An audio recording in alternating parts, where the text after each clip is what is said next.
వెళ్ళి తింటావా లేదా? ఏ ఏంటి బెదిరిస్తున్నావా? నేను వర్క్ అయ్యాకే తింటానే. నీ బాయ్. ఏయ్ నువ్వేంటి ఇక్కడ?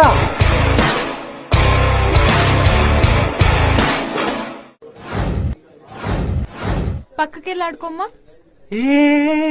ఏం చేస్తున్నావే? ఇది స్కూల్ కాదే ప్లీజ్. ఆ రైస్ ఏంటి, ఆ పప్పు ఏంటి? కూర్చో. అరే అందరూ చూస్తున్నారే ప్లీజ్. మంచిగా వేడి వేడిగా చేసుకొని స్కూల్ కాదే. ఆకలిస్తున్నప్పుడు తినాలి. ఏంటి ఇదంతా ప్లీజ్. తిను. ఇదిగో ఆను. ప్లీజ్ తిను. ఆపట్టు. చూడు తినక తినక ఎలా అయిపోయావు. పాలకూర పప్పు ఈరోజు పొద్దున్నే చేశా. దాంట్లో పెట్టినా ఆగాగు పెట్టు. వేడి వేడిగా బాగుంది. లాంగ్ డిస్టెన్స్ బతుకు. ఇది మీ ఆఫీస్ ముద్ద. ఉంటుంది నాకు ఇంకా ఏం తెలియదు.